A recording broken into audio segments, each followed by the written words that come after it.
Halo semuanya, saya Aja Raulia dari kelas penerbitan 2C dengan NIM 25063211015. Hari ini kita akan mengulas salah satu film drama sejarah terbaik garapan sutradara Steven Spielberg yang rilis pada tahun 2017 berjudul The Boss. Film ini dibintangi oleh dua aktor legendaris, yaitu Meryl Streep dan Tom Hanks. Penasaran bagaimana keseruannya? Yuk kita bahas.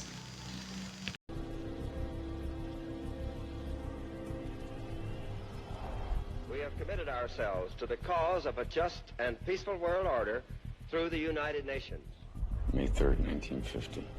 President Truman approved $10 million in military aid to Indochina. Film The Boss berlatar tahun 1971 dan berfokus pada upaya surat kabar The Washington Post untuk menerbitkan Pentagon Papers, yaitu dokumen rahasia pemerintah Amerika Serikat yang membongkar kebohongan publik terkait keterlibatan Amerika Serikat dalam Perang Vietnam selama 3 dekade.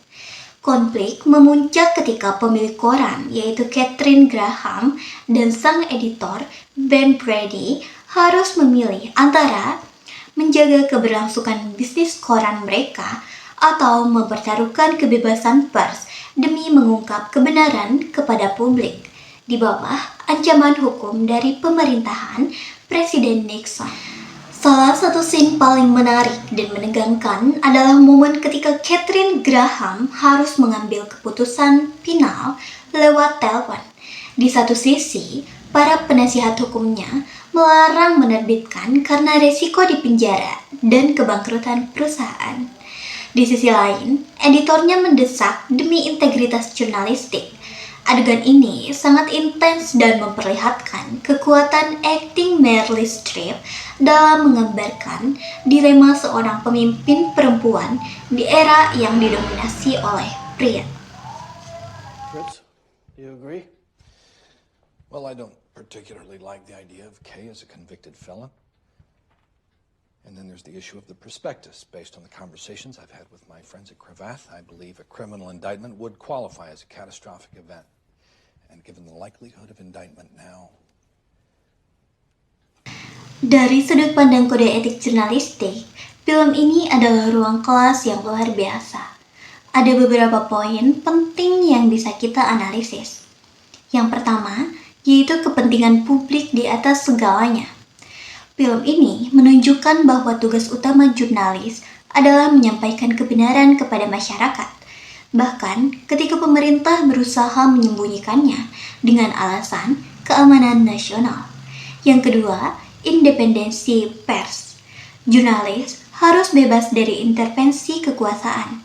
Adegan ini di mana pers tetap memilih terbit meski diancam tuntutan hukum oleh Jaksa Agung, membuktikan komitmen menjaga independensi ini. Yang ketiga, ada perlindungan sumber berita atau hak tolak. Bagaimana para jurnalis menjaga kerahasiaan identitas pembocor dokumen, yaitu Daniel Ellsberg, adalah contoh nyata dari penerapan hak tolak demi melindungi keselamatan sumber.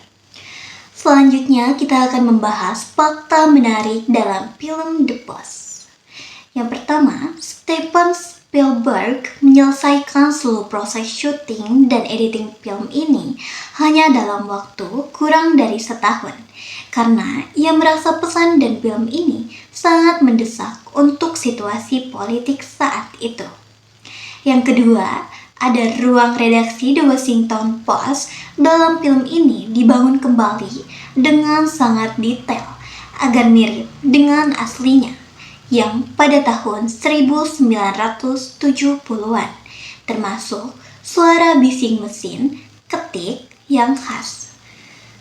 Dampak dari kisah nyata yang diangkat film ini sangat masif. Secara historis, keputusan The Washington Post dan The New York Times menerbitkan Pentagon Papers memicu keputusan Mahkamah Agung Amerika Serikat yang memperkuat kebebasan pers di atas sensor pemerintah. Film ini mengingatkan kita semua di era modern sekarang bahwa pers yang bebas dan berani adalah pilar penting dalam menjaga demokrasi agar pemerintah tetap akuntabel. Kesimpulannya, The Post bukan sekedar film sejarah, tapi sebuah surat cinta untuk dunia jurnalistik. Skor dari saya adalah 8,9/10. Bagaimana menurut kalian? Tulis pendapat kalian di kolom komentar ya. Sampai jumpa di ulasan film berikutnya.